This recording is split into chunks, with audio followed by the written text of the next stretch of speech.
Very good morning to my dear students. I welcome you on this YouTube channel. मैं class 9th में आपको stanza number 4 पढ़ाने जा रहा हूँ आज। उससे पहले थोड़ी सी ब्रीफिंग ले लेते हैं कि हमने अब तक के स्ट्रेंजाज में क्या क्या पढ़ा। पोएम नंबर 1 जिसका नाम है द रोड नॉट टेकन, जिसको लिखा है रॉबर्ट फ्रॉस्ट ने, और उसके ऑलरेडी हम 3 स्ट्रेंजा कर चुके हैं और ये हमारा चौथा स्ट्रेंजा है। तो देख लेते हैं 3 स्ट्रेंजा में अभी तक क्या पढ़ा हमने।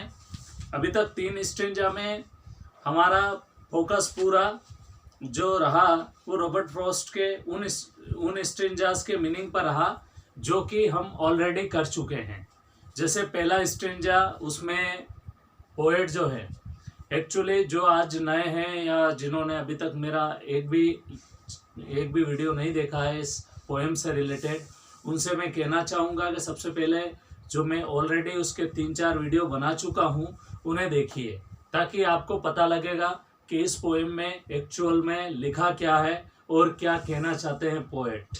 सबसे पहले स्ट्रेंजा नंबर 1 में पोएट ये कहना चाह रहे हैं कि उनके जीवन में एक ऐसी सिचुएशन आई कि एक बार वो जंगल से यात्रा कर रहे थे तो उन्हें 2 रास्ते दिखे।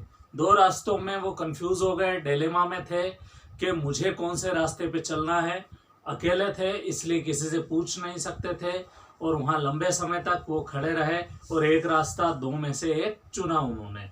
ठीक है, उसके बाद में उस रास्ते को वो निहारते रहे, देखते रहे। कहाँ तक देखा उन्होंने? जहाँ तक उनकी नज़र जाए वहाँ तक देखा। दूसरे स्ट्रेंजा में ये कहा गया है कि पोएट ने जो है वो एक रास्ते को छोड़कर दूसरा अपना लिया। ठीक है, जस्ट एज अ फेयर, मतलब उस दूसरे रास्ते की तुलना में इन्हें यह ज़्यादा उचित लगा और perhaps having the better claim.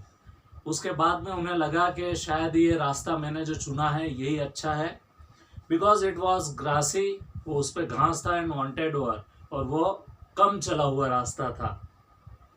दो as far that passing there had worn them really about the same. और उस दिन मॉर्निंग की बात बता रहे हैं यहाँ पर पोएट कि सुबह में वो दोनों रास्ते मुझे इक्वली लेज, मतलब एक जैसे ही प्रतीत हुए। और तीसरे स्ट्रेंजा में इसमें बात की है कि and both that morning equally lay, एंड उसके बाद में अगली लाइन में लिखा है in leaves no step had been trodden black oh I kept the first for another day. कि एक रास्ता जो है पोएट क्या करते हैं, अनदर डे के लिए रिजर्व कर लेते हैं। और उसके बाद में जो है yet knowing how way leads on to the way, किस प्रकार जो है रास्तों को बनाते हैं, रास्तों का निर्माण करते हैं, ये कहना चाह रहे हैं यहाँ पर कवि कहीं ना कहीं कंफ्यूज है। वो ये तो सोच रहे हैं कि मैं काम करता हूँ, इस रास्ते को रिजर्व कर लेता हूँ, कभी फ्यूचर में आऊँगा तो इस रास्ते पर भी जरूर चलूँगा, पर ऐसा आमतौर पर अपने निजी जीवन में भी होता नहीं है। एक बार जिस विकल्प को हम चुन लेते हैं, हमें मजबूरी में उसी विकल्प को आगे कंटिन्यू करना पड़ता है। जिस चॉइस को एक बार अपना लेते हैं उसी के साथ हमें आगे बढ़ना होता है। कभी भी वहाँ से मुड़ के आना और फिर दूसरे रास्ते पे चलना ये पॉसिबल नहीं होता है। जैसे मैं आपको एग्जांपल देता हूँ कि किसी ने 11th क्लास में बायो सब्जेक्ट चुन लिया और वो बीएससी कर गया बायो से, और अब वो चाहे कि मैं फिर से 11th क्लास पढूं और मैं होम साइंस ले लूँ या ऐसा कोई सब्जेक्ट ले लूँ, तो उसके लिए वो मुमकिन नहीं है, क्योंकि उसने जो चॉइस थी वो ऑलरेडी कंप्लीट कर चुका है, उस रास्ते को वो अपना चुका है। ठीक है, उसके बाद में लास्ट लाइन जो है स्ट्रेंजा नंबर 3 की, ये कहती है कि आई doubted if I should ever come back, कि मैं क्या कभी इस रास्ते पे वापस आ पाऊंगा। उसके बाद में ये स्ट्रेंजा है, इसी का ये पोएम जो है वो रॉबर्ट फ्रॉस्ट ने लिखी है। इसके पोएट जो है वो रॉबर्ट फ्रॉस्ट। ठीक है, ये एक अमेरिकन पोएट रहे हैं रॉबर्ट फ्रॉस्ट, और ब्रिटेन में काफ़ी फेमस हुए हैं। ये सब आपको मैं पहले बता चुका हूँ। इनका पूरा लाइफ से रिलेटेड मैं एक वीडियो बना चुका हूँ जिसमें मैंने बताया था कि इनका क्या रहा है।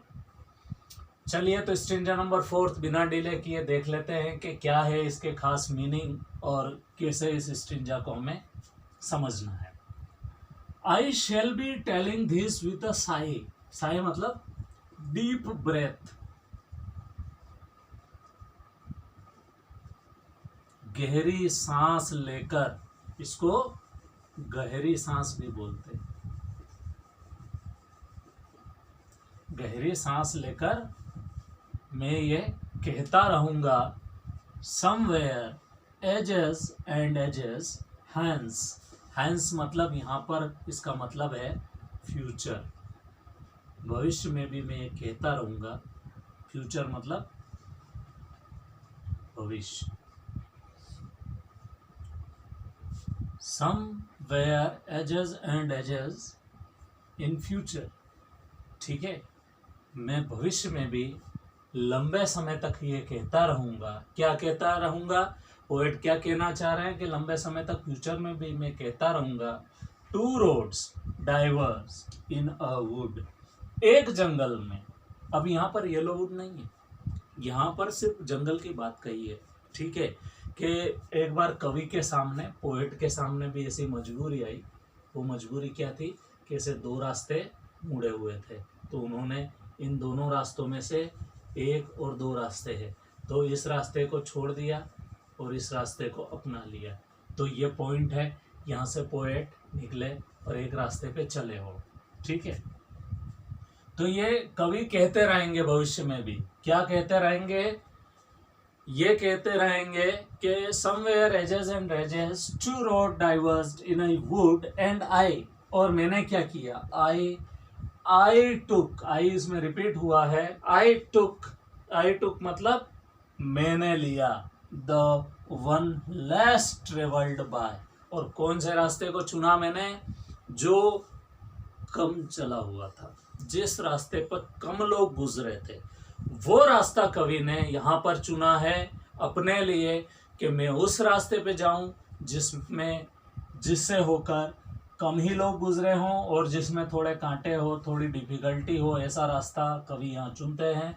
And that has made all the difference, ये लाइन बहुत ही अल्टीमेट है इसकी लास्ट की, और उसी की वजह से क्या हुआ, मेरे जीवन में सारे परिवर्तन हुए। देखो स्टूडेंट, मैं आपको बताना चाहूँगा कि बहुत बार हमारी लाइफ में हम कुछ निर्णय ऐसे ले लेते हैं जिसकी भरपाई जो है हम कर सकते हैं, और कुछ निर्णय ऐसे होते हैं जिनकी भरपाई हमसे नहीं हो पाती, किसी भी कीमत पे नहीं।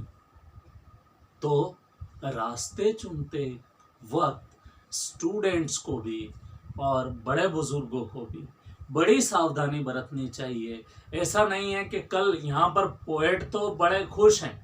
क्यों खुश है? कि उन्होंने एक ऐसा रास्ता चुना है कि कम ही लोग गए हैं, लेस ट्रेवल्ड बाय है, मतलब उन्होंने अपने जीवन में वो रास्ता चुना है जिसपे कम लोग जाते हैं। और कम लोग कौन सा रास्ते पे जाते हैं? Hard working. एक ऐसा रास्ता है जिसको कम ही लोग अपनाते हैं।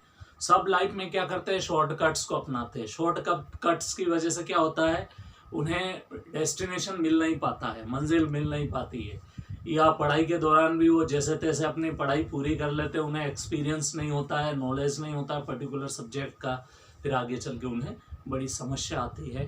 इसलिए ये पोएम आपके 9th क्लास के सिलेबस में देने का मतलब यही है कि यहाँ पर आपकी जो विज़न है, आपका जो ड्रीम है, आपका जो सपना है, उस सपने को आपको किस प्रकार पूरा करना है, बिना किसी रोक टोक के स्वतंत्र होकर अपना निर्णय ले, स्वतंत्र होकर अपने मस्तिष्क को सोचने दे, और वो रास्ता चुने जिस पर कम लोग गुजरे हों।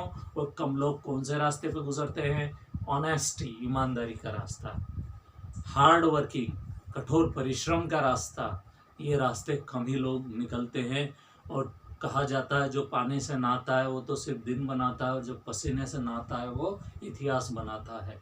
तो पसीने से नहाना मतलब कठोर परिश्रम करना। तो thank you so much my dear student. मैं अगले वीडियो में इसके लिटरेरी डिवाइसेस की बात करूंगा, और उसके नेक्स्ट वीडियो में इसके क्वेश्चन आंसर्स को डिस्कस करूंगा।